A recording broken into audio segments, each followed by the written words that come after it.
Hi, wrestling fans, and welcome to another riveting edition of AIWF Ringside Wrestling. I am Matt Carter, being joined by Commissioner Rick Diesel and AIWF Hall of Famers Brian and Reagan. Chris Severn, I got your text message last night, but I had about one too many cocktails at that point, and that's why I did not reply. But if you want to text me after the show, we'll chat while I put this thing together. So, yeah, I was supposed to have called him back yesterday too, and I was just so busy. Yeah. So all you young wrestlers, I'll go ahead and let you know, the Iceman, Chris Severn, who was a big player about 15 years ago with that. Well, no, he was about what? 10. Oh, 9. 10. Yeah, it's closer to 10. Okay.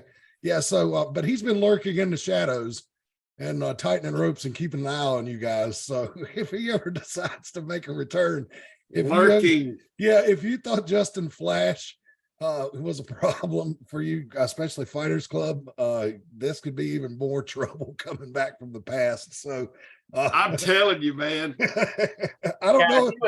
He was fantastic. Yes, he was. And I don't know if he's going to return or not, but I asked him at the last show, I said, hey, well, has the bug bit you? And he just looked at me and goes, yep.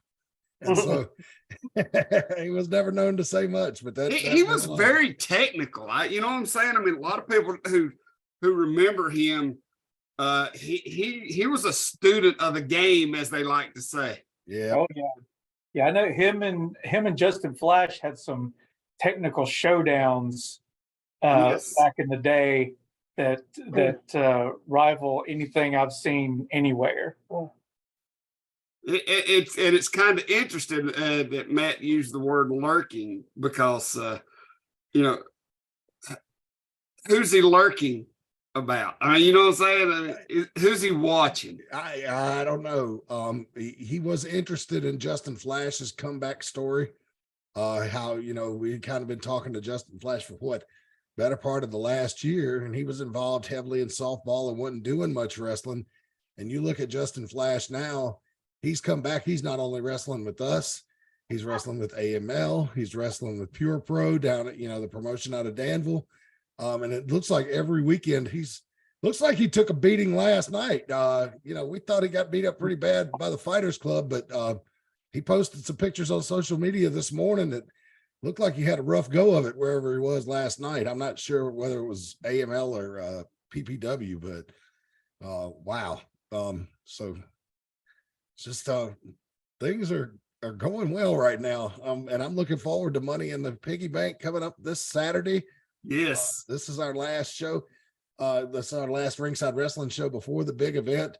The Carson tournament, I think, is going to continue. I have been hearing rumblings, but I've not seen anything official. And it's hard in the indies sometimes to get those match announcements out any earlier than we do, just because double bookings, cancellations, somebody's car might break down. But I am hearing rumors that JJ Cerna and Logan Quindell may be about to sign, or maybe they have, and we just hadn't heard it yet, but maybe going one-on-one at this show. Have you guys heard any of those rumors? Do we know if that's true? I know it was on my wish list. So if Kevin Phoenix Cochran has signed that match, thank you, sir, in advance. If you haven't, that's all right. I can wait, but I would love to see that. I'm sure if it's not happening at this event, I'm sure it's going to happen, because these guys, after what happened at the last event, I'm sure these guys will want to get in the ring against each other and settle their differences with the one-on-one match. Oh yeah, without a doubt. The young girls really have taken to JJ Cerna. It's only going to be a matter of time before there's panties flying in the ring if things keep going the way. Kevin ain't like that. So if he thinks that's going to happen, he'll probably book it real quick. If there is a promotion that would have panties through in the ring, it would be here. Yeah, it would be. We wouldn't bat an eye either. No, we wouldn't. Let's see here. Dean got it. Dean got what I was doing. I mean, Rick, God almighty, I've done it again. Edit that out, Matt. I can't. I don't know how. The perils Oh, of being Lord. live. Yeah, we're allowed Oh to take. God, I'm tired. That's what's wrong with me. Yeah. But so it's a lot of interesting going on. I received comments from the Fighters Club earlier this week. I had put out a call that if anybody wanted us to play a promo on this show, they could send it out. But well, Jack was a little infuriated about not being on the poster. So, and he has the invite to this show, so he might come busting in here. I don't know. He and Clara spend a lot of time at the gym, so they may or may not show up. And I'm going to see if I can't track this down and play this for you guys, because the Fighters Club is feeling some kind of way about being excluded from the poster for the show. You may say, well, that's kind of childish. No, it's typical bad guy wrestler type stuff, honestly. But let's see if I can get the screen shared here. I found the video. I don't think any of you guys have seen this yet. Rick Diesel, you may have seen it. But I may have. It's been very hectic with me recently, to be honest with you. It ain't letting up no time soon. well, let's take a look. These comments, I believe, were shot at the training center down there in Winston-Salem, and we will hear from the Fighters Club right now. Oh, no, we won't. Hang on. It's muted. I saw the stupid poster. Let's get it from the beginning. Dalen, I saw the stupid poster. Why am I not on the poster? That's not my call. Why is David not on the poster? Why is Clara not on the poster? That's not me. I'm not. We're the champions. I get you're the champions. I've helped you win. What is that show without us? You call Kevin. You call Kevin right now. And you, Dalen, tell him I want May the 20th, Piggy in the Bank. I don't want to defend my belt. I don't have to if you're not respect me enough to put me in a freaking poster. What we're going to do is Fighters Club is going to have a little open challenge. Anyone in North Carolina, you can get it. Because we're going to beat your tail. Clara, tell them what we're going to do to Clara. Tell them right now. Well, since all the women in North Carolina are clearly too scared to step in a ring with me, I'm welcoming any man who's man enough to step in the ring with me. Any man! David, tell him. David, what are you going to do? What are you going to do, David? What are you going to do, David? Well, after I beat Mickey Fall pretty easily, and now everyone wants to exclude us. I mean, we're the champs, all right? So anyone in the locker room, anybody in North Carolina, absolutely anybody in the world, come to Mount Airy, fight the Fighters Club, because I guarantee you're gonna lose. So Dalen, right now, call Kevin and get the open challenge. Get the open challenge, Dalen. Call Kevin. Call Kevin.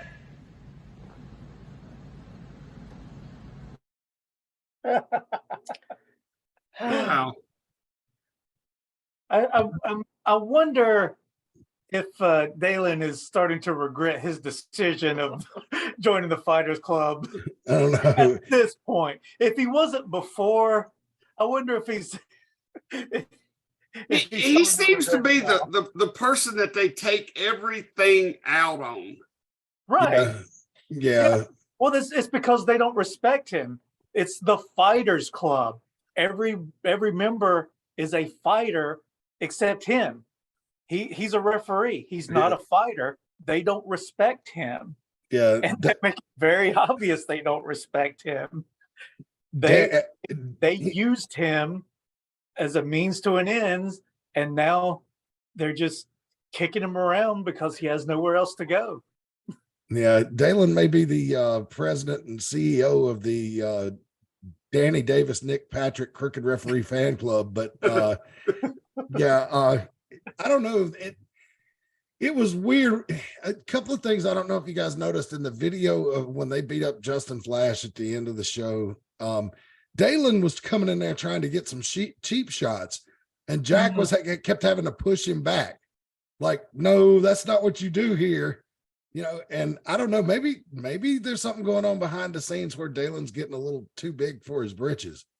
And that video looked a little too small for his britches. So maybe tighten up that drawstring when you got your cell phone in your pocket. That's what it's there for. But I think that was the least of his concerns at that point. Jack was kind of giving him the old Wahoo McDowell. He was chopping him lightly, but still, And now we've got the Fighters Club. They're upset they weren't on the poster, which I think that might be more of a logistical issue than anything because of all the people that are in the money in the piggy bank, and plus the Fighters Club has already advanced in the Don Carson tournament. So, but I mean, I guess I don't know. You guys actually wrestled. You know how when your ego's inflated when you're on top, little stuff like that, I guess, can hurt your feelings. Yeah, well, it's a power move. It's a thing where the Fighters Club that have been at the top of the ladder so long, you don't just stay at the top. You have to fight to stay on the top, and one of the ways you do that is promoting yourself. And one of the ways you promote yourself is to have yourself on the poster, and not just on the poster, but the bigger you are on the poster, the bigger star you are in that promotion. Mm-hmm. And so Jack and the Fighters Club do have a reasonable complaint of not being on the poster. But then again, I also understand AIWF Mid-Atlantic's point of putting the competitors, the money in the piggy bank, and and I mean, I understand why the AIWF made the poster the way they did, but at the same time, you have to fight to keep your spot at the top, and that's what Jack is doing. I don't really care about the whining he did. I was more interested in Clara. I think she has a better reason to have a beef with wrestling. She's not had many competitors come in and face her female wise. I mean, the ones she has have been fantastic, but it's kind of been Jada Stone and Casey Fox. I was getting ready to call her Lacey Fox. Mm-hmm. Casey Fox. And I mean, as a former female competitor who didn't have any women to wrestle, I completely understand moving on to saying just bring me whoever, whether it's male or female. Well, she made the statement any man, and I want to probably see if it'd be great if they could join us to clarify that, because I don't think Clara's going to get in the ring and say, any man sitting in Veterans Park tonight, if you want to come in the ring and try to wrestle me, here's your chance. I think she's talking about, certified trained wrestlers, and right. I don't want her to get hurt, but as long as there's not any type of major weight I mean, you wouldn't want the Intimidator coming in there and wrestling. Oh my God. I didn't want the Intimidator coming in when I was in there. Exactly. So you know what I mean? So let's just, if she's bound and determined to wrestle, man, we've known it can be done. Reagan did it. And she can still, she's not paralyzed, she's able to walk and talk and function on a daily basis. Even though I took on some tough ones. I took on Chains. I took on Terminator X. I took on Chris Tenney, Matrix. I mean, and I'm still walking and walking and talking. Yeah, and you got hit by Chains with a chair, so Now, if Chains was to walk into the ring against Clara, I'd tell her to run, especially if it came with a chair. Yeah. Well, I would tell that to anybody, not just Clara. Yeah, let's be clear. Which, I mean, I'm sure Clara, I'm sure she knows that there would be qualifiers. However, she's not going to say that. When she when she does an open challenge to any woman or man, she's not going to say any man who is under 180 pounds. And, she's not, that's just not going to happen when you're, when you're doing an open challenge like that. I wish that she had been around 15, 20 years ago, because she makes me want to step in that ring, and she is just something else. I mean, she was, but she was in diapers, so Well, you know what I mean. Like if I was Yeah. I want to know what they would have done 15 or 20 years ago, because they're so worried about being on the poster. Oh yeah. What if it had been like back when we were in the ring, Brian? And yeah, you know, that's what you got when we was back. You got your name on the poster. That was it.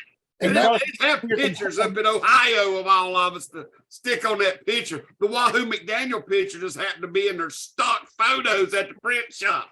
Yeah, that not only did you just get your name, you crossed your fingers and hope they spelled it right. I hope they spelled it right. Like, remember the Tennessee Violence Authority? I thought they were flowers. Brain Danzig. Yeah, Brain Danzig. Exactly. I could get the last name, but the first name, really? Yeah, GT Sledge was another one. That was infamous. Yeah, you know, there was a time when you just, like you said, you're like, well, maybe I don't want to be on the poster if they can't spell my name right. Yeah, I still, when I see JT Sledge, when he comes to the show still quite regularly, and when I see him, I'm like, I can't resist every time. I'm like, hey, it's old GT Sledge. And he knows exactly what I'm talking about, because that drove him crazy, and it only happened once, but still. Yeah. Remember the Jabber? Yeah, I remember the Jabber. Like, oh, hey, he's supposed to go get knifed at that show. Yeah, you have no idea, Mr. JAC, how well you have it nowadays. Yeah, You just got to smile for a picture. That's it. Well, he did. You know what? At least they did send me an interview. I sent out a request last Saturday. Yeah, no, last Sunday, asking for interviews to play on the show, since we knew this was the go home edition. And I had a few people say they were going to send me promos, but that's the only one I got. I had this same conversation with Rick a couple of days ago, did I not? Yes. About random things, and we needed promo, we needed video to explain things. It's amazing. It's quite amazing how the road is less bumpy now that Kevin Phoenix Cochran III has help. Well, and the thing is, again, it just goes it goes again to that thing of the Fighters Club fighting to stay on top, and that fighting to be on the poster. That's them putting the work in, getting together and doing an interview and sending it in. Mm-hmm. Whereas some of the other guys, I mean, they may be in the gym, they may be training, but that's only part of it. You also have to get your name out there. And the way you get your name out there is doing those interviews. Well, I had a thought earlier today. I was like, man, if the Fighters Club, spends as much time thinking about their nutrition and workouts as they do sending in these interviews, and they don't, it's just not our promotion. They send them in for all the promotions they wrestle for. It's no wonder they're on top, because they're outworking everybody. So we have a TV show. We're putting it together, and we need these things because they had those packages on WWF and WCW, and even some NWA. You got to have those packages to put in so people will want to see you. Right. Some of the best wrestlers in the world didn't make it to the top because they never worked on those skills of those interview skills. I mean, look at guys like Tim Horner, Brad Armstrong. I thought of Brad Armstrong as soon as you started talking. Like those guys were phenomenal wrestlers, but they had no personality. And I mean, you have to shine. You have to stand out in wrestling to get attention. It's not always the most technical wrestler. It's also the guy who can run his mouth where people want to watch them fight. Yeah. Case in point. And for you young wrestlers out there, all that they do when they send me promos, they just record the video, upload it on Facebook Messenger, and send it over to me. That's how easy it is. And you might be thinking, well, yeah, but the Fighters Club, they had a good background. They were at the training center, AML training center there in Winston-Salem. You don't need that. Mickey No. Fulp has sent me in riveting interviews standing on his porch. You know, yeah. So don't be self-conscious about that. Well, that, and if you're worried about a background, go to Walmart, spend $5-10 on a black sheet, a black curtain, and thumbtack it to the wall. Yeah, get the wrinkles out of it so it looks nice. And I'll be the first one to say it is hard to have a promo, to have one of these things, because you do in the beginning feel stupid doing it, but you just got to, because it's weird, and you just got to push yourself past that comfort level to start practicing, and then it comes to you. Right. But send it in. There's no better place to learn that skill than with us. Yes. Yeah. Because we push it on everybody. Yeah, especially, we've always been a formatted based show for as long as I can remember. We've always had some sort of, whether it was Martinsville TV, the internet, or whatever, we have always kind of seen ourselves as a TV show. And we always have, and we've always stressed the guys, interviews, promos, and we pushed it. So, if you're out there and you think, man, I really like to go somewhere where I can learn how to do some promos, come up here, we'll teach you. Yeah. Yeah. I mean, because granted, there's a lot of what? It won't cost you any money. Yeah, you won't have to pay out your ass to do it either, but for somebody who's only in it for the money. We're in it for the love of the business, and we teach people up here the same stuff you can learn at any wrestling school, and probably with a lot more experience doing it too. You know what I'm saying? I mean, just sitting right here with me and Brian, you've got experience for the last 30 years of doing this. I hosted a freaking TV show for years. I was in front of a camera every Saturday, and I wasn't the best wrestler, but you know why I'm still around? Because by God, I learned how to talk to a camera. Yeah, I learned how to run my mouth. And that's why me and Brian done a birthday, a happy birthday video for a girl in England at the show last week. Why? Because they said we were legends in this business. Quote unquote legends. It would be awesome if we could play that on this show. If we could play that on this show, that would be awesome, because I would love to get it on this show, if nothing else, to preserve it forever on YouTube or something like that. Video? Yeah, the video you shot of the birthday wish. I'll send it to you. Okay, and we'll post it on YouTube and run it on this show as well, because I'd like to post it just on YouTube, because it's perfect for YouTube because it's nice and short.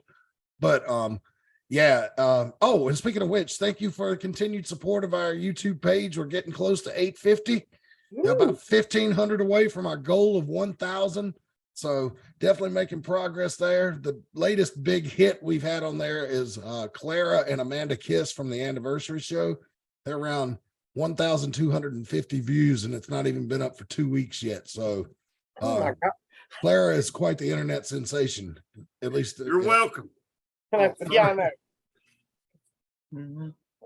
Hey, you know what? And you know what? I'll back myself up when I say that. Yes, you're welcome. Because we're about the only place you actually get to watch her. Yeah. Everywhere else, it's like, hey, you got to pay for the privilege to watch her.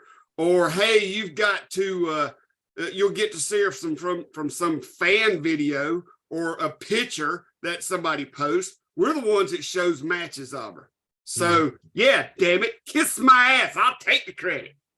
Yeah. Oh, shit, phone went away. Well, I harp on, Sorry, I get off on stuff. So, no damn paywalls around here. And so I don't like them. No, I don't either. I think with wrestling fans, especially fans of the independents, get fleeced enough as it is. Yeah. But anyway, this is AIWF Ringside Wrestling for May the 14th. You can catch us on Instagram at AIWF Mid-Atlantic Wrestling and Diesel 24/7. You can send me a comment on Instagram if you'd like me to post some weird music next to your favorite wrestler's poster the next time I do one of those, and kind of throw everybody for a loop. I thought it was funny to post the Japanese version of the Camptown Lady the last time I put a picture of Kevin Phoenix up there, and Certainly seemed to get a few laughs. I wasn't brave enough to do it in English, but if you got the joke, you got the joke. But anyway, also on Twitter at Mad Bat Concord. And we are into the Carson Memorial Tag Team Tournament. Do we know if Money in the Piggy Bank is going to have another first round match yet? I have not heard that it is. It may not. Our next one may be in June. Okay. But this tournament goes through the end of July, so we've got plenty of time. Yes, we got plenty of time. It's only an 18 tournament, so you're already in the quarterfinals when you start. So the only team to advance is the Fighters Club. That is the combination of Jack and David Parrish. Don't know if they're going to be using the Freebird rule or not. We talked about that last week, but we'll have to see how that goes going forward. Here we go. It's coming up this Saturday night. Get ready. It's Money in the Piggy Bank time. And I cannot wait for this. Lodi is going to be there. That's why Jack's mad. He got replaced on a poster by Lodi. Yeah. Well, Yeah, I'd be mad too. send your hate tweets to at Lodi. Real Lodi. I can't remember what Lodi's Twitter handle is, but I follow him online. He lives here in the Charlotte area. I think he's a personal trainer down here and as well as a wrestler.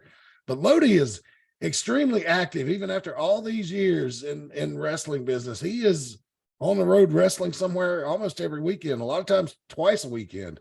He's still quite the busy bee. Yes. Okay. I didn't know you was done talking, Matt. He is. He travels, but he don't go real far. If you notice, I mean, he stays in North Carolina, South Carolina, Georgia area because he is a personal trainer as well. So he's very active. And he hung me off top of a building one time. So really, yeah, I do not remember that. I must have missed that one. But Lodi, for those of you who don't know, was a big part of Raven's flock in the in what I want to say, like 97, probably 98, 99, and about 98, 97. Yeah. Because they were gone. He had switched gimmicks in 2000 with Lenny Lane. Him and Lenny Lane had a interesting gimmick, to say the least. West Hollywood Blondes or something like that. Wasn't it? Were they in WCW or were they? They were. They had a. They made pigtails fashionable. I'm gonna let Rick say anything. Yeah, they had a gimmick together. But they weren't that team that was in TNA where the two guys used to kiss each other a whole lot. No, right? I don't think. But they had something similar. If that wasn't them in TNA, they had something similar. I think they was kind of a they were very flamboyant. Is a good word. Very flashy. Lenny had the pigtails. You know what I'm saying? And it was a Hollywood thing. I mean, you know what I'm saying? Hollywood was different. Still is. I mean, you know what I'm saying? But at that time, that was one of those things where you'd only see it probably in Hollywood. It sounds similar to what Billy and Chuck did in the WWE in like 03 when they had Rico as their manager. But theirs was more they were more innuendo, but then they changed it in WCW, so it was more flamboyant. I love you guys trying to struggle for the right PC term. Because I know what I want to say. It's like, no, it was a little much. This is the type of gimmick it was. Insert the word. But anyway, before we go off a cliff here. But it was a different time. That was 23 years ago. So yeah, and exactly. But if you want to see some funny stuff, the Billy and Chuck thing in WWE I thought was great, and the way it ended with their unification ceremony, and the startling realization that came to be at that, and it's just hilarious. Put it in your Google machine. Billy and Chuck get married. But anyway, moving along. Let's take a time out and talk about our great sponsors. Perfect good time to get out of that conversation. Premier Auto Detailing. They are hands down the best car cleaning service in town. You can call 336-883-5722 for more information. Now, Premier Auto Detailing can help you out with, you know, your regular day-to-day car that you have that you don't have time to clean. They'll get down there with toothbrushes, and as you can see, even looks like, you know, all different types of dusters and all that kind of stuff. But say Peepaw's truck's been up on blocks for the last 20 years in the back of the house, and you finally got it running, and now you need to clean it up so you can take it down to the car show and pilot next Saturday. Well, you call Premier Auto Detailing, they can get that thing looking brand new for you, or as new as possible. And also they offer fleet service work. So if you've got a used car lot or something and you need cars washed on a regular basis, you know, most car dealers are courteous enough to wash a car when somebody buys one. If you are in that need of that type of service, easy for me to say, call up Premier Auto Detailing, 336-883-5722. That's 336-883-5722. And they'll be glad to help you out. Tees Creations Custom Apparel are into making custom made sweatshirts, hoodies, t-shirts for ball teams, family reunions, whatever you may need. They've also got some preset designs that you can check out on their website. Tees Creations, no punctuation, just tscreations22.com, tscreations22.com. You can also visit them on facebook.com. Just search Tees Creations and search it just like this: capital T apostrophe S, that's a lowercase s, capital C Creations. All the rest of it is lowercase, because I think you have to like be admitted to that group or something. I was looking for it the other day. So that's it. Tees Creations. And you can check out a lot of the merchandise sometimes they bring to the shows is made by Tees Creations. So be sure you check them out. If you'd like to advertise with the program, boy, it's cheap. We're putting the headlock on high advertising prices, $10 a month. That's $10 for 4 episodes of this show. So if we take a week or 2 off, it doesn't cost you anything. We're putting a headlock on high advertising prices, as I just said. That's for the monthly read. If we need to produce a video commercial for you, that's a little more expensive. That's only $30 a month, but still, try going to your local TV station. For those of you in Mount Airy, Winston-Salem area, try getting an ad for $10 a month on WXII or any of the radio stations.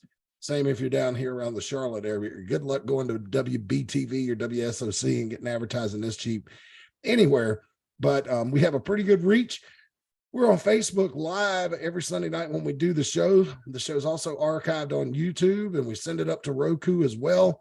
We have an audio version of the program that appears anywhere that you find your favorite podcasts: Apple, Spotify, Amazon Music, you know, all of them, all the major ones. We are there. If you'd like to, you can reach out to us at AIWF20@hotmail.com, or approach us at the live event. Whatever you'd like to do, we'll be here to help you out and get you some great ad rates really, really, really cheap. So we'd love to have you join our Ringside Wrestling family. All right, we were talking about Lodi earlier. He's coming to the big event this Saturday night in Mount Airy, and he's going to be taking on Benny Conley. And Benny Conley had an interesting quote that I'll share with you guys.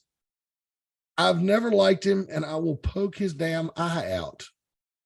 To which Lodi, yes, and Lodi replied that he might have to go back to his old school goggles. I don't know if y'all saw that on social media, but Lodi used to wear goggles in the WCW days. I might have to stop sharing for a second, see if I can find an old picture of Lodi with those goggles on. that was quite the sight. But yeah, so thoughts on that? I don't know the history between Benny Conley and Lodi. That come out of nowhere. I mean, it was just, Benny Conley's been around a long time. I'm sure that them two have crossed paths somewhere on a show over the past few years. Lodi seemed surprised by it. Mm-hmm. So something happened. I'm hoping maybe we could find out where the animosity comes from. I don't know. Maybe Lodi dropped Benny on his head or something. Could be. Yeah, that's the thing. Sometimes I'll receive a message later, by the way. I can tell by the look in them eyes. Sometimes yeah, you're right. Sometimes animosity can form not in the ring. It can, you can have conflicts in the back. Mhm. And Yeah, I've seen that. I was on a show one time, and I don't know how many of you remember a guy. He wrestled as Vladimir Koloff, Carl Brantley. Oh, I met him at Sky City one time. Lord, that's dated. There's a picture Anyway, of it Lodi. was at a show in Mount Airy. Old Carl was on the show, and a wrestler who shall remain nameless walked in with his girlfriend into the locker room. And Carl was sitting there with nothing but a towel. And Carl looked at him and said, "Hey, trying to change here." And the guy looked at him and said, "Well, you ain't got nothing she ain't never seen before." So Carl politely just acknowledged the fact, okay, whatever, and went to the promoter and said, "You know that battle royal you're having tonight?" He said, "I want to be in that battle royal." I said, "Okay, no problem." He put him in the battle royal, and he proceeded to pick the gentleman up and throw him to like the second row. Wow. Yeah. So, but it's just like throwing out candy to the crowd. Oh. He had every intentions he could. He had every intention in the world of hurting that man. Yeah. And it was disrespectful to have your girlfriend just walk in the dressing room like that. And I get that if it would have been a mistake, and he would acknowledge the mistake when Carl looked at him and said, "Hey, this, you don't need to be bringing her in here. I'm trying to change clothes." But just a smart remark from him. I mean, you know what I'm saying? Yeah. And it was uncalled for, unnecessary, and Carl tried to break him in half for it. that'll happen. Yep. But that just proves the point that Brian was making, that anything could cause animosity. Something said in the dressing room, something, it's anything could have happened. So maybe Saturday night we'll find out.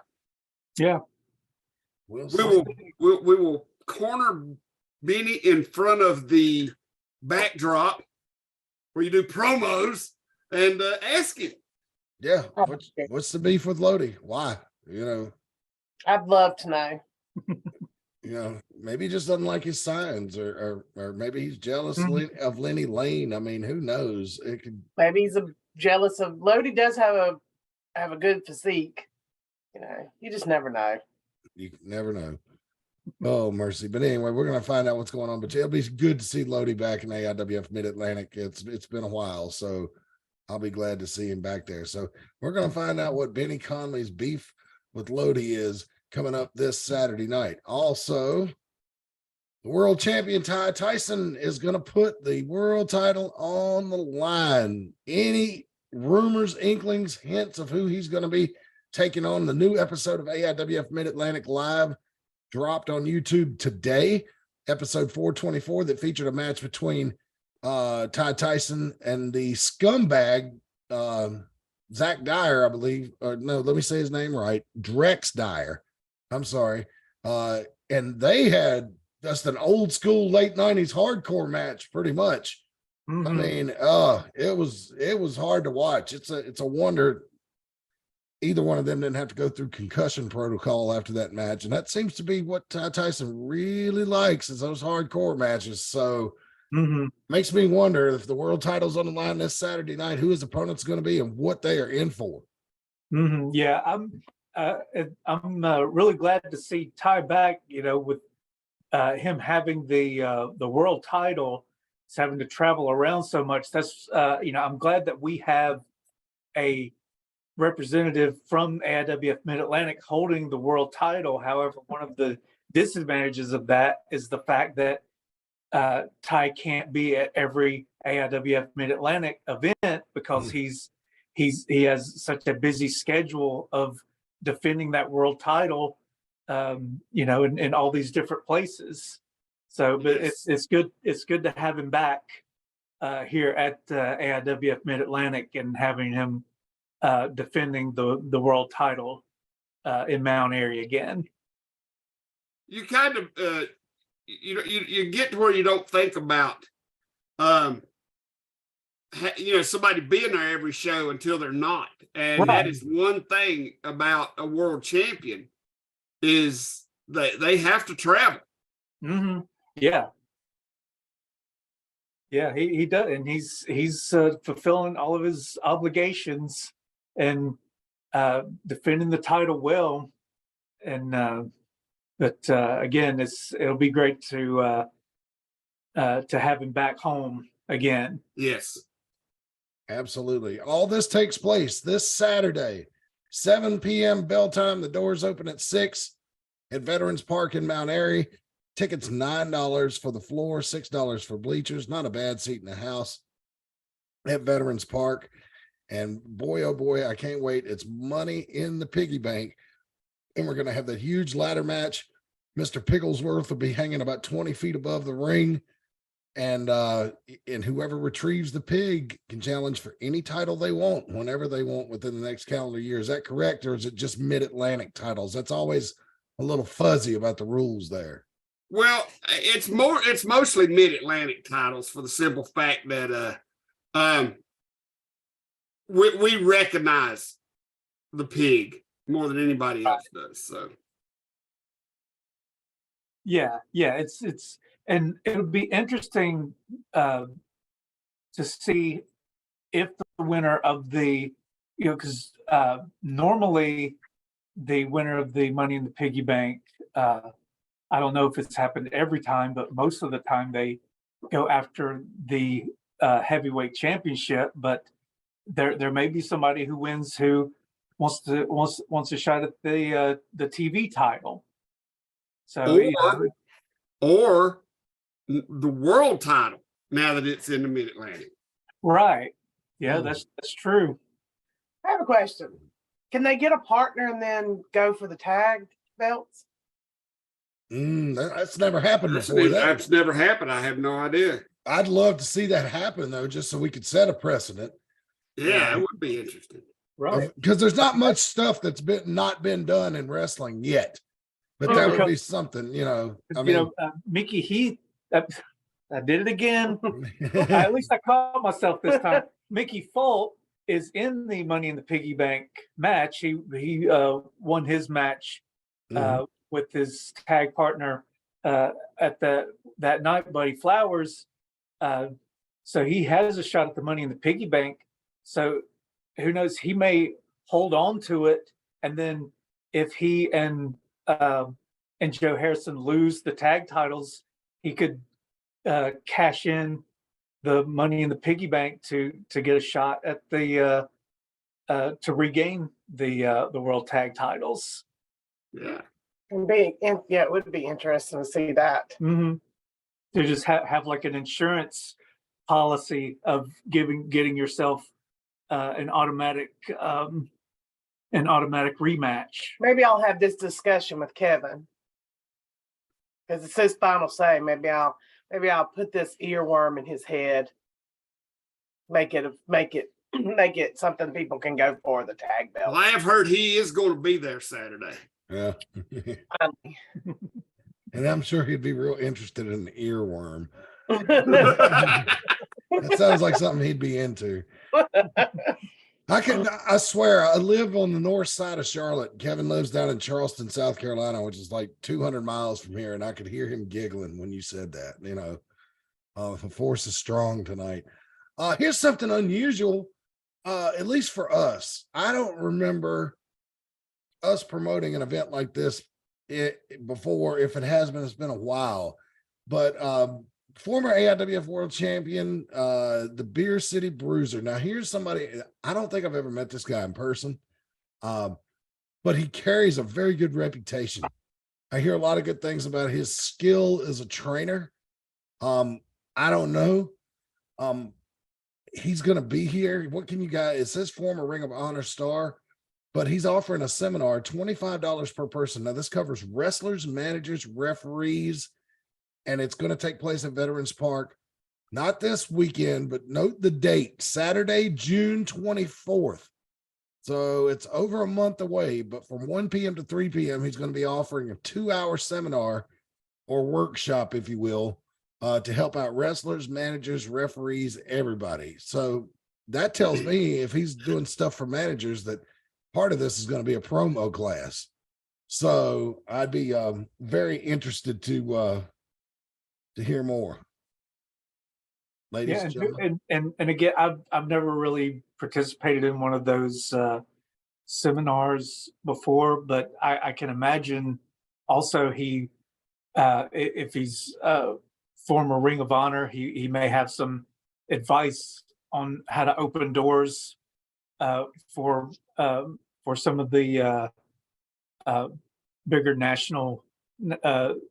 nationwide indies like Ring of Honor. So I think it would be something, if you're up and coming wrestler or somebody who's been in it a few years, that I mean, there's always something you always have to keep learning in wrestling.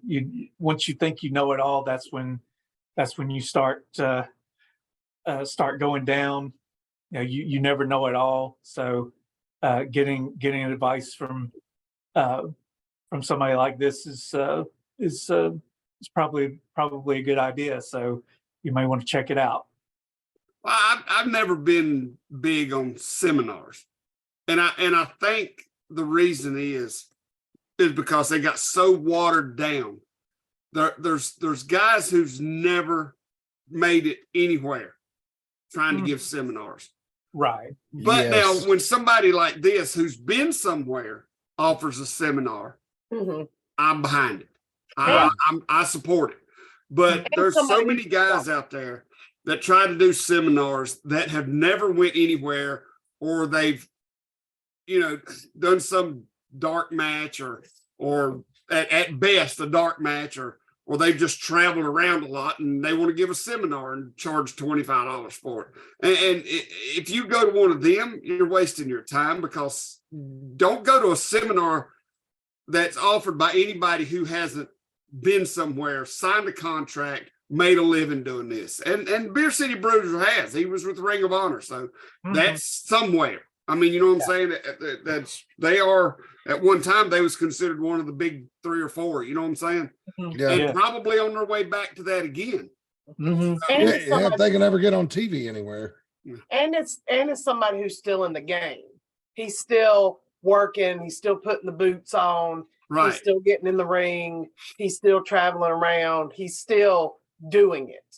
He's in it right now. He's done it within the last 40 years and such. So, it's somebody who's got their heart in the game now. Right. And just so you know, if you don't remember on this show, when I asked the Fighters Club who trained them, this guy trained Mr. J.A.C. Jack. So if you think Jack's a good wrestler, this is the guy who trained him. Here's your chance. So yeah, whether you like his personality or not, you can't deny his wrestling ability. Right. Exactly. Pick his brain. Get in there and pick his brain. Yes. And that's what he'd be here for, and it's reasonably priced too. I've seen some of these seminars by Jack from Pofftown that's never been anywhere, like Rick Diesel was talking about, like $60 or $70. And this is a guy who's actually been somewhere, right, and can offer you some real world experience. And he's only, going to present you a bill for $25. So that's pretty good. If you ask me, Oh yeah, definitely. Now I have a question to clarify. Can people just show up and then pay, or do they have to tell that they're coming? I think they just show up and pay. Okay. I don't think there's no reserve spots or limited spots or anything. Just want people to know that. Yeah. I think if you show up, it's from 1 to 3. I would say be there by noon, 12:30. You know what I'm saying, to get in and make sure, because there will be a time when they cut it off. I mean, once it starts, don't even show up. I mean, come on, man. You can learn, get there in time to get your money's worth. Yeah, But, exactly. Yeah, I discussed this with someone not too long ago about ways to pay for this, and this is just the best way. Yeah, because if you can't bring $25 with you, if you have to pay for it in advance because you might have the money that day, you're in the wrong business. Go home and play video games. You stop by a freaking ATM and get $25 out, for God's sakes. Pull out your damn crusty sock drawer. And most ATMs do 5s and 1s now. So we just got some breaking news here, guys. We know who Ty Tyson's opponent is going to be this Saturday wow, night. It's wow. Don Pete. Is he still? He's still in the Fighters Club, right?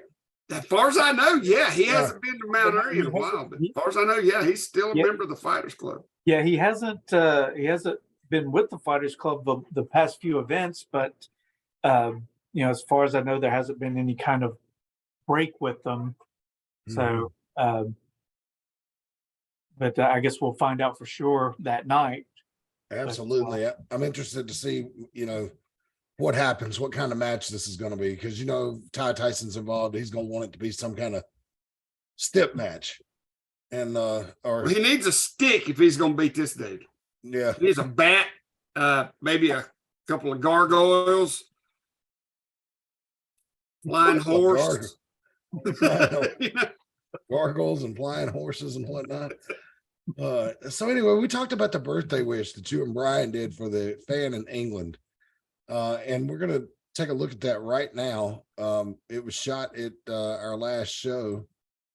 And I thought everybody would find this kind of interesting, but this is actually sent to you guys like a, I don't want to say OnlyFans. That's not good. Cameo, yeah. Except we didn't charge them. Yeah. So take a look and listen at this, ladies and gentlemen, and very interesting. I thought it was really cool. One. Did I ever tell you, Brian, about the time I went over to England? Yeah. I'd seen Louis Theroux. Oh, yeah.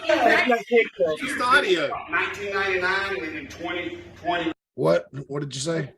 There's no picture. There's no picture. There's no picture. All right, hang on a second. Sorry about that. Oh, well, yeah, you got to select the screen that you want to share. Live to tape, everybody. Yes, sir. Why we're going to be an award-winning podcast next. I can't wait. Yeah. I'm going to wear a tuxedo and shorts when we get our award. Oh, okay. Let's try this one more. And boots. Let's try again. Here we go. Can you see it now? Uh-huh. All right, let's see if we can roll it with sound. One. Did I ever tell you, Brian, about the time I went over to England? Yeah. I'd seen Louis Theroux. Oh, I yeah. hadn't seen him in years, man. When it was like 1999 and then in 2020 was when I went over there. Mm-hmm. So it was good times, man. We traveled around. It was awesome. Did you go to Yorkshire, though? I didn't get a chance to go to Yorkshire, but I wished I had. You know why? What's that? Because Lindsay lives in Yorkshire and today's her birthday. Happy birthday, Lindsay! One. Did I ever tell you, Brian, about the time I That is so cool. look so fat and homeless? Brian looks like insane in that last part. Yeah, I was trying to That's my excited face. I was trying to figure out what was on your T-shirt, Brian, and if that was appropriate for television. But I was after I rolled the video on that earlier. That she is wearing a bikini. Yes, that is the rock superstar Peaches. She's not for everyone. No, but, she's one of my favorites. If anybody's seen Jackass 1, her Mhm. music is in that. I think it's Jackass 1 or Jackass 2. Mhm. In my and Brian's defense, it would have been a long day. It's always hectic at a show.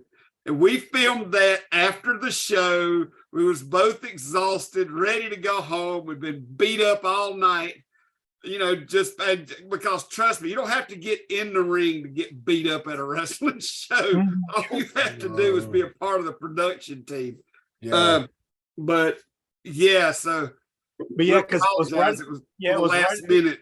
Yeah, it was right at the end of the night, and you were like, "Oh, we have to do the birthday video," or you were like, "We forgot to do the birthday video." I was like, "Well, let's just do it now." And It was better than the cameo that we spent $500 on. But I tell you what though, I got a message from them and they said it was awesome. She loved it and it was over like gangbusters. So we pulled it off, man. That's great. So I'm gonna put it out there now. If you would like an AIWF superstar to give you a birthday wish over video, I won't charge you nothing. Brian won't charge you nothing. And I'll try to talk anybody else out of charging you something. So let's give it a shot. Yeah. And it will be coherent. Yes. It will make sense, and they will understand what you asked for them for free, even though, yeah. And they inside promise story. they'll not be drunk or under the influence of any drugs unless it's Buddy Flowers, but you ought to know what you're getting into when you get across that bridge anyway. So, I mean, hey, come on, guys. This theme music is Afro Man. So, you know, because I got high. So, yeah. So it is what it is. I need to show Rick that cameo that I have. Yeah, I need to see that. It's difficult to watch. It's just so incoherent. It's like it was a combination of the cameo star being drunk and not really being able to decipher the instructions or understand the story. It was just yeah, but It'll be an unnamed wrestling superstar. That's all I'm gonna say. Yeah, very famous. Very Cost famous. $500 there. You can, if you look at the price ranges, maybe you can. I didn't pay it. I didn't pay it. Right. My friend paid it, and I gave the instructions. For $500, I hope to God it was at least a star. It was. It was. It was. And it made that person's day. She loved it. So Yeah, well, I mean, in the end, that's all that counts. I mean, Yeah. you know, and this particular wrestler we're talking about, you know, let's see if I can drop a hint without giving it away. Oh, he's pretty famous. Held some world championships and was billed from Charlotte, North Carolina. woo!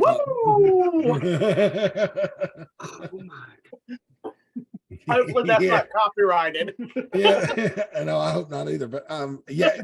Look, Rick Diesel, I've seen it. It was so bad I just had to walk away after about 30 seconds. I was just like, I can't watch this. It's unwatchable. I'm just gonna It's Vera and Vera got it. Annie loved it, and That's all. that only a matters. few people know who those old wrestling people know who Vera and Annie are. So Yeah. dear to my heart. Well, as long as Annie enjoyed it, that's the most important thing. And you know, I'm glad Vera's in a spot financially where she can just throw money around like that. Yeah, no kidding. I just doxed Vera for having money now. Yeah. You've been outed, Vera. Everybody knows you're loaded now. We know you're not getting a refund anymore. You're having to pay in every year. So. All Those right. DMs coming in for people that you hadn't heard from in years. Maybe like never mind. You're gonna start getting messages from like Patrick. All them County, friend Virginia requests jail. coming in now. Yeah. I almost said something back. Patrick County Jail right now. Well, let's see. I'm trying to think what else we got to cover tonight because we covered the birthdays. Oh, I'd like to follow up a little bit on what I said at the end of the show last week about announcers and commentators and not giving a shit about the business and coming in half-assed doing their jobs. Let me tell you something about a guy that I've worked with before who is a fine, shining example of what you should do. I don't even do this much work, but Jonathan Darwin, whenever he comes to a show, brings a briefcase full of notes, paperwork. He goes back and talks to just about every wrestler in the locker room, gets their background. He probably knows what they had for breakfast that morning. I've never seen anybody in all my years. He used to work here in the Mid-Atlantic. I think he does Ring Wars Carolina now. He came for the King Network. Yeah, he came for the anniversary show. It wasn't this year, was it? Last year, maybe? I think it was last year. Yeah, and he comes up to me and he opens up this briefcase and he's got all these notes and he starts giving me the business, you know, asking me all kind of questions about all the wrestlers on the card and background, where they went to school, how many kids they got, what kind of car they drive, you know, do they have any felony warrants? I mean, I'm joking, but I mean, he really gets into the detail of it. And I just, you know, when well dressed, well groomed. Yeah, I mean, and I don't like to wear a tie anymore because I got like 4 chins now, and so My grandma would call that a waddle. Yeah, she'd be right. But no, Jonathan comes prepared. He does well, And it's just, he's the complete polar opposite of somebody that staggers in 10 minutes before the show, plops down and is half drunk and starts giving wrestling commentary over a microphone. And that kind of shit really pisses me off. So I cited some bad examples last week. I wanted to give a call to Jonathan Darwin, who's a pro through and through, and is a damn credit to all wrestling announcers in the Carolinas. So and we hadn't seen each other in a while, but and he's on some of our episodes. I'm not sure if is he on anything that is on Roku, or you have to search the internet. But he's on a lot of our stuff from several years back. Yeah, if you're around like 2013, 2014, 2015, he's on about all of that stuff. Yeah. So yeah, but if you hadn't heard him before, Jonathan Darwin, great commentator. Anybody else with any thoughts about I mean, I'm not asking you to, just take a shit on somebody and mention their name, but but if you've got thoughts on this, please weigh in. It shouldn't be just me railing on this. Well, the same can be said for wrestlers also. Don't show up 10 minutes before bell time and be like, drop your gear bag and say, okay, where am I at? Where am I? What match am I? It can be the same thing. It's not just announcers in the business. It's everybody in the business. You need to get there. You need to know who you're working before 10 minutes. You need to know who your match is, and you need to know all that stuff before you just come in and then everybody has to rush to find you a spot. And that happened a lot more in the past than I think it does now, but it does happen sometimes. So just everybody who's in the business should respect the business, whether or not you're wanting to go on to the WWF or you're a weekend warrior. Take it seriously or don't do it. Well, and plus, when you show up right before showtime, there's a booker at that show having a panic attack because he's got a card laid out and now he's going to have to change it because he don't know if you're going to show up. Right. And he don't know who he's going to put in your place. And just say you do make it. I'm pretty sure that in WWE, they show up early. You know damn good and well they're there early. Right. And don't bring up this stuff, well, they got a contract and they get paid this amount of money. It don't matter. That's called respect for the business. Yeah, you got to pay dues, motherfucker. I mean, you don't just walk into the WWE fresh off the street. I want to wrestle. Right. No. Right. Yeah, those guys, they started out where you are now. Yeah. And they didn't make it to WWE by showing up 10 minutes before bell time. Right. Yeah, I think WWE's call time is like 2:00 anyway. But and the thing is, we understand things happen, but let somebody know if you're going to be running late. Yeah, everybody's got one of these. Shoot somebody a text, a phone call. Let them know I'm running late, but I am going to be there. Yeah, I'm going to be respect there. For your own reputation as well, because promoters talk. Yes, they do. Yeah, they talk to each other. Yeah, even the ones that don't like each other, if you piss them off enough, they'll send somebody a message say, "Hey, watch this dude. He really put me in a bind." Right, or they're just going to hear from the grapevine. If somebody's wrestling at a promotion, I'm thinking about booking this guy. Oh, that guy, I was supposed to wrestle him, and he didn't show up till 5 minutes before bell time. Screwed up the whole card. Right. Those stories get around. Yeah. I don't care if you do drive all the way from Tennessee. You can still be there, before the second match. Yeah. Oh boy. We're just trying to give helpful advice, because if you think that other people aren't talking about you, they are, because there's an old saying, tell a phone, tell a friend, tell a wrestler, and your counterparts will talk shit. Especially if you show up smelling like, hot dogs and Busch Light, and 10 minutes before bell time, and you're going to wrestle them. That's going to get around, and eventually the promoter's going to hear it, Yeah, because somebody will talk somewhere to somebody who don't care to run and tell the promoter, because they're just trying to climb that ladder. They're just trying to get in good with the promoter, and they'll run right to him and tell, hey, this dude that you got booked, I heard this and I heard that, because it's happened it happened with us not long ago. Some dude was booked. He showed up at the show, and the rumors of something he had done nefariously in the past, and we made him pack his bags and leave. Oh wow. Well, You're not wrestling on our show because of some things that you've been accused of, and I mean, you know what I'm saying? So and it you know, happens. 'cause when I was pregnant, I helped book, and it's hard when you have sat down and you've looked at everybody that's in the back. Sometimes, sometimes you have your matches already made, but it's independent wrestling. Sometimes you look at the locker room and you're like, who's the best match here? And you set it down, you get it set in stone, everybody knows what's going on. And now all of a sudden somebody waltzes in and now it's a three-way. Yeah. And that happened when I was booking a lot. And it was, and then don't get mad that if it happens to you every single time, because you walk in 5 minutes late and nobody can get in touch with you and nobody knows if you're going to be there. So that's like if you'll notice, Mid-Atlantic's in the last year has stopped posting as many match promo pictures. But Matt has complained about that a lot. But there's I a reason for understand that, why. because how many times has one been posted and then the match don't happen? Yep. and Somebody backs out at the last minute. I think it's better to just let the fans be surprised with what they get. Because back in the 90s, I mean, we would put the matches together that night, and we had hellacious shows with who was there.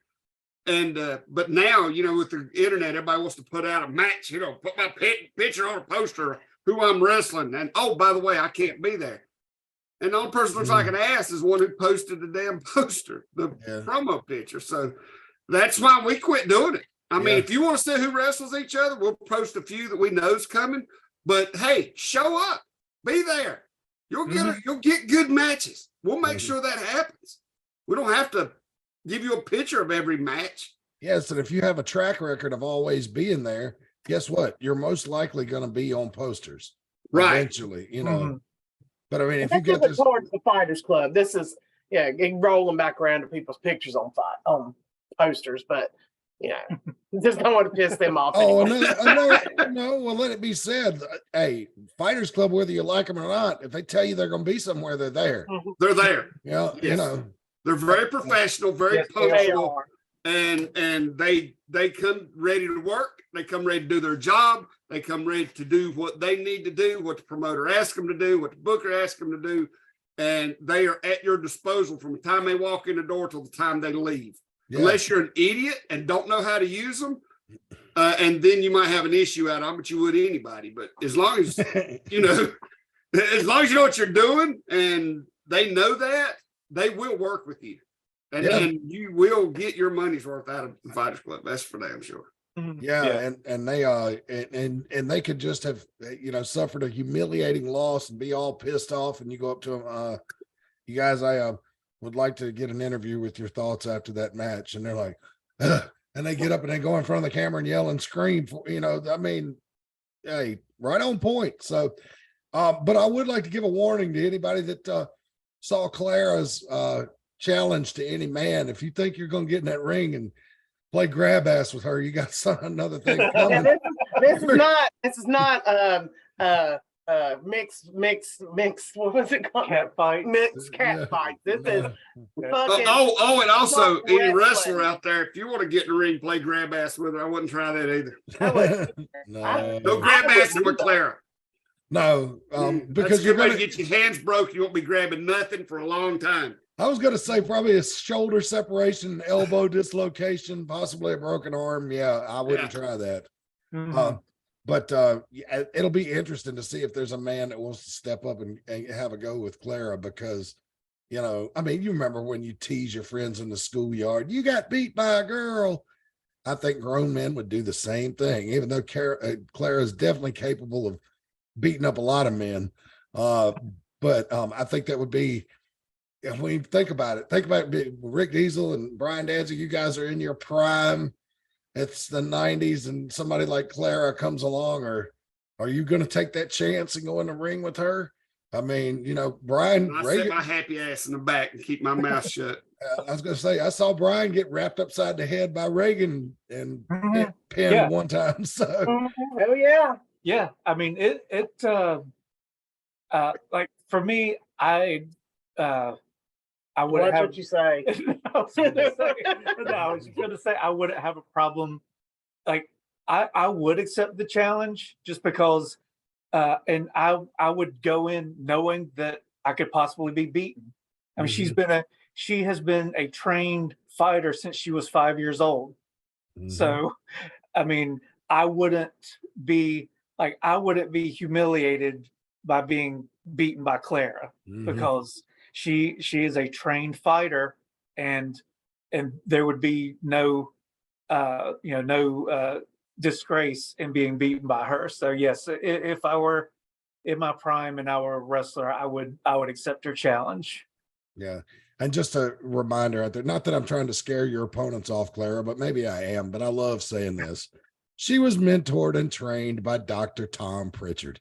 And if you don't know who that is, you shouldn't be in the wrestling business. Exactly. You know, so keep that in mind when you're going to sign that contract, friends, because you're going to have a rough go of it, you know. So, but good luck to her. I hope she doesn't get hurt. You know, I've spoken my piece about intergender wrestling, but you know what? If she's going to come up here and put out the challenge and she can't find any opponents, you know, I know she went up to West Virginia and beat Emily J up there. And has got a title shot coming up there. So she's possibly going to be walking around in a few months with 3-4, federations championship belts. She's already got 2. Yeah, she just keeps collecting the titles. She's one of the best women I've seen on the independent circuit. And I'm not, and I'm an asshole and a bitch, and I would not say that if I didn't really think it. Yeah, she's impressive. She's impressive. And she certainly steps up to the plate, and we're going to have to see a woman after my own heart. I don't want to spend this whole time crowing about the Fighters Club, but yeah, there's some Casey Fox and Jada Stone seem to really only be the only 2 women that will step to Clara on a regular basis, and there's got to be more out there. I see posters all over the Carolinas with all these different women wrestlers. Amanda Kiss tried it. I don't know if she's going to want to try it again, but Amanda Kiss was fresh out of training, is what I understood. She also wrestled Nurse Micah, right? Yes. Nurse Micah. Yeah, that video's got a lot of views too. Shitload. They fought each other in a singles match, and then there was a mix. Then there was also a mixed tag match. Yeah, I'd love to see them go at it again, because Nurse Micah's no damn slouch either. It's incredible. I mean, I'd love to see her and Nurse Micah hook it up again. But we'll see. I know it's limited options for women these days. It's not as limited as it was during Reagan's time, but still, if she's willing to get in the ring and fight a man, more power to her. And just keep in mind, fellas, Jack and David Parrish will probably be at ringside too. So, and you better watch them hands. Yeah. Don't even think about doing no one check. None at all. Don't even think about it. No. Inside joke. All right, guys, I'm out of topics. Has anybody got anything else they want to bring up? I'm good. I found my shoes. All right. I didn't know you were looking for them, but I'm glad I didn't either till just now. Like, where the hell my shoes go? I thought it was on my feet. God, I'm so old. He was wearing slippers, I'm sure. We're not talking about him just having a laced up pair of New Balance just disappear off his feet. So no, I'm gonna go back to watch WCW Saturday Night '92. Where are you finding those? YouTube? YouTube. There's it's for wrestling fans. Oh yeah, I know that page. They have a lot of old NWA and that WCW Saturday nights before like. Well, I just watched one tonight, but I don't know if it's for wrestling fans. There was a Hogan Saturday night with all his nonsense. Well, but I thought Saturday night got better after JR left and Tony Schiavone started producing it, like in 93, 94. Like those that between 93 to 98, maybe 94. Plus, I really enjoy like the later ones that have Dusty with commentary. Like his commentary is is magic. Yes, it is. If you really want to hear Dusty Rhodes say some funny shit, Yes. go watch WCW Super Brawl 91. It's on your Peacock. So just go and search Super Brawl, and it's the first one. The main event is Ric Flair against Tatsumi Fujinami, right? And Fujinami hooks Flair in a royal octopus hold, right? Which was at the time, if you only way you knew what that move was is if you played wrestling video games made in Japan, right? Mm-hmm. And I remember watching that pay-per-view and JR saying, Dusty, I think that the hold you see here is not one we see in the States very much. It's called an octopus hold, I believe. And Dusty goes, yeah, royal octopus hold. And let me tell you, baby, when you get caught in one of these, you don't know whether to give up or go blind. Just like I have that's a good one. When you see the move and see where your head gets placed, you'll understand why he said go blind. I have two favorite ones from when he was doing, because Saturday Night a lot of times had the Mexican, well, not just the luchador, but like the Mexican wrestlers. Yeah. And one time El Dandy was wrestling. I don't know what happened. He goes, "Come on over and sit with me, El Dandy." And then there was another one. Like, I did a little training in Tijuana myself. Yeah, I'm sure Dusty did do a training in Tijuana. My favorite was I can't remember who it was, but they just had a front face lock on somebody. And you know how commentators are always saying, now, kids, don't try this at home. But he said the guy had the front face lock, and Dusty says, "All right, now, fellas, I want you to right now. I want you to try that hold on your wife. Break it down like a shotgun." Yeah, I remember that. What about the dragon screw leg whip one? Oh yeah, it's like that. Mike Tenay was like, Dusty was like, I don't know what that was. Dusty, that was a dragon screw leg whip. The dragon screw leg whip. Like, what? He just started laughing. Oh, Dusty. I mean, Dusty, his commentating was, it's out of, I mean, it really is out of this world. And if you love Dusty Rhodes as a wrestler, you really need to learn and meet Dusty Rhodes, the commentator. Yeah, he was tremendous. Dusty was. Oh man. And I had thought of some other funny moment, Dusty's, but I lost it. And that because you got me with that front face lock one, Brian. I knew what you were going for when you were setting it up, because I'd heard that before. I like good commentary moments. Yeah, him and the Brain had some good time when they worked on pay-per-views together during the NWO era. They were pretty good, I thought. Oh yeah, yeah. Dusty Yeah, I love them shot. That reminds me now of the Terry Funk talking about his jackass. Yes. And his daddy took that gun and put it between that jackass's eyes and his brains out. And that is still unedited on Peacock if you can find it. Surprising. Yeah, it's an 89 WCW Saturday Night. It's right after they changed the format. It's one of the, that was the best. Yeah, if that's what I'm saying, like with these people that going back to like knowing how to do a promo, go back, watch this old, and I'm not talking about just Flair, I'm talking about like Arn Anderson and Tully Blanchard and Michael P.S. Hayes and even like if you're talking about a face, Jimmy Garvin before he was with the Freebirds. Like, you know, watch those promos and look and see what they did. You don't have to say the things they say then, because back then they said things that were really inappropriate. But I'm just saying, look at your history. Learn your history of wrestling. I mean, even WWF. Look at when The Rock finally became like out of the Rocky Maivia stage, and he was with the Nation of Domination and stuff. Look at his promos. Look at Stone Cold. You know, like learn from these guys and watch and see how they did it. It's not just standing there, you know, like I'm gonna take you on at the Armory.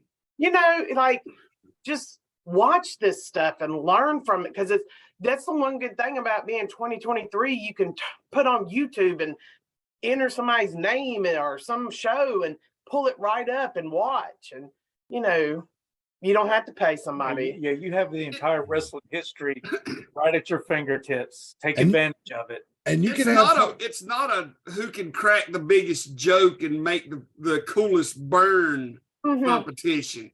Right. You know, if you want to be taken seriously by the fans, then the fans want to hear you talk about, you know, what if you whip somebody's ass, not, you know, your mama's so fat. You know what I'm saying? Right. Yeah, they can get that at the comedy club. Right. Mhm. But that's what it's become, a lot of it, even on national TV now. Some John of it, Cena was the worst. He Yeah. ruined promos by turning it into a comedy club routine. And it's true. I mean, even like Barry Windham and somebody when he was a good guy, you know, just he was a simple, like, you know, he had a simple gimmick and he was like a simple, you know, Texan and stuff. And his promos were decent. And like I said, Jimmy Garvin's were decent. And, you know, Arn is underrated because I think he was overshadowed by Ric Flair. But Arn Anderson had some of the best promos I've ever seen. Arn Anderson's promos used to make my blood run cold when I was a little kid, you know, because he just seemed really pissed off and really honest. Like, you know, like I remember when the Horseman turned on Ole Anderson, and like Arn cut a promo on Worldwide where he was saying, you know, when we lost to the Rock and Roll Express at Starrcade, I didn't have a problem with it because I know anybody could get beat, but then you run off and you leave Ole to go watch your son wrestle. Well, what about me, Ole? Don't I count for something? I'm family too. You know, I remember that one. And I just remember being like, God, man, like, I understand why he's mad. I still think he's wrong, but I understand why he's mad, you know, and it doesn't have to be, you can insert comedy in there. We were talking about another one, a famous Magnum TA promo that I think you guys know where I'm talking about, where the Andersons attack him at the end of the program, but he's talking about having a match with Tully Blanchard and he said, Tully Blanchard, get ready, because when I come on you, I'm gonna come on you harder than any man has ever come on you before. And we're gonna be locked in the ring. You don't believe me, folks? Go on YouTube and look it up. It's there. It's all over the place. And then he says, we're gonna be in that cage going at it like two men should. And the little boys are gonna have to stay on the sidelines and watch. And Oh my God. ooh. And you And know, that's it. Magnum TA, if you talk to him to this day, is a highly intelligent human being, smarter than most people you will meet on the street. You know, he knew what he was doing. But it was still serious. It was still serious, you know. Right. Because people have lost the art of innuendo. And if you don't know what that word is, you can look it up on Google. They think that they have to be like, I don't know, like they have to spell it out for everybody. You know what I'm saying? Just learn how to say what you're going to say, but in a, like you said with Magnum TA, in a smart way. Yeah. You know, A subtle, smart way. Yeah. Well, back then people would come to the shows not because there was pyro and big stages and lights and shiny things. It was, they would walk out from the back, no entrance. They would just walk from the dressing room to the freaking ring, and the place would be packed because they come to watch guys beat each other's ass. Yeah, and if you were lucky and got to go to a Starrcade or something, you might have some canister lights and maybe a single pyro on some of the main event entrances, you know. But think about it like this, guys, and this for you young guys. We're teaching a class here all of a sudden. In the territory days, business was driven by live attendance, right? You know, that's why there was not hardly ever competitive matches on TV. So when you go back and you watch it, you're like, why do people think this is so great? It's just a bunch of stars beating up a bunch of bums they found on a bridge on, you know, South Elm Street. But no, if you listen to the interviews, they're talking you into the building, because if you wanted to see competitive matches, you had to buy a ticket and go. You had to go to the Greensboro Coliseum. You had to go to the Roanoke Civic Center. You had to go to Charlotte Coliseum, wherever you went. Omni. Yeah, the Omni in Atlanta. And so you had to go buy a ticket. So now the national promotions most of their revenue comes from their television deals, right? And so live attendance is not as important to them. I mean, they still want it, right? Because Right. it puts gas in the truck. It's cigarette money, like one of my cousins used to say. I mean, it helps take care, but it's not their main source of revenue. The independents are still live event driven, right? Like this show. That's why I want your interviews for this show. Practice, learn how to talk them into the building, because the more, if you're angry at your opponent and you want to kick his ass and you can vocalize that, people will buy tickets to see you kick his ass. Right. And every because even when NWA was on TV, like on TBS or the local stations or whatever, they always pushed that next show. They were always promoting that next show. Tonight at the Omni, they're going to be such and such is going to be against such and such, or he's going to be tomorrow night in Greensboro. Then, they were always hyping the next show, always hyping the next show. And that's what you need to be doing. You need to be hyping your next match, hyping your next show, hyping where you're at, hyping the building you're at. I mean, just all this stuff like that, in my opinion. But maybe I'm just old and took too many chair shots. And the wrestlers need to do it too. There's so many, I've seen so many morons on Facebook go, well, it's promoter's job to get the people in the seat, in the building, put asses in the seat. That's promoter's job to let people know the show's coming. It's the wrestler's job to make people want to come and see your ass. Right. The promoter can put your picture on a poster all day long, and people just gonna be like, oh, look, some guy in a wrestling outfit. But if you're out there promoting, if you're doing your promos and you're doing what you're supposed to do, then people's gonna want to come and see you. The promoter can't make them want to come and see you. That's your job. Promoter's got to let them know you're there, but it's up to you to let them know that they want to come and see you. That's just like my shoot job. I say, I can't make you do well on the test. You got to do it yourself. Right. Say, before we go, I'd like to play, I'm going to try to play that audio for Magnum TA. I don't want to do the video because it'll run into copyright issues on YouTube, but let me see if I can swing this. And I'm gonna have to share the screen here, but then I'm gonna change it to something. And if anybody asks, this is just a random wrestler at an armory somewhere in Toledo, Ohio. But we're commentating. We're doing commentary over the clip, so it's fair use. That is true. That is true. All right, so let's take a look and see if I can finagle this thing. I'm gonna get the audio playing and then switch a tab to Twitter. Oh man, he was so sexy. God almighty. No new thing to the people in Philadelphia what's been going on between you and I. And it's damn good and ready for the time to. Sorry. What? Can't do that. Oh, you had to switch to that. Why are we on Superhuman? Because I don't want to play the video. Just listen. 5, 4, 3, 2. Tully Blanchard, all the people of Philadelphia know all the things you've done to myself, all the things you've done to the American Dream Dusty Rhodes. But it's time for some dues to be paid, some real heavy dues. You've done some things to me that you're going to have to answer for, and Philadelphia's the place you're going to answer for. The U.S. title is very prestigious, and you and I have gone round and round over it. And when we come to Philadelphia this time, there's going to be no mistaking what's going to happen. I'm going to come on you like nobody's ever come on you before. I'm coming there to take you out in no uncertain terms. No baby doll at your side, nobody to run distractions for you, just you and I in the middle of that square circle, nose to nose, eye to eyeball, getting it on like two men should do. This is professional wrestling. This isn't some game. This is where men are men and the boys stay on the side and watch what's going on. And Tully Blanchard, you can't run and hide from me anymore. You're going to have to deal with Magnum TA. All the stuff, all the things you've done are going to come to a head. Philadelphia is going to be the place. What's this? And then the Andersons attack him. So so I'm telling you he was doing that was comedy for somebody, inside baseball right there. And I know what it is, but I'm not going to say it on the air, but I know probably what provoked that. But I don't know, but I can guess. But anyway, so that's how you insert comedy into a promo. But I mean, he was still dead serious. And if you want to find it on the web, guys, on YouTube, just search Magnum TA gets attacked by Andersons. The video starts off with Tony Schiavone explaining what you're going to see, and then it goes into the interview. and you can watch the whole thing. And the Andersons do beat him up pretty damn bad after that, and like rub his head in the carpet and put a big gash on him and everything. You know, I mean, it's pretty gruesome.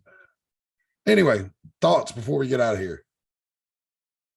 No, just looking forward to the Saturday. Money in the Piggy Bank event coming up. Yes, and we hope we've talked a few of you wrestling fans into the building for Saturday night. Mhm. And I hope I can keep Kevin in check.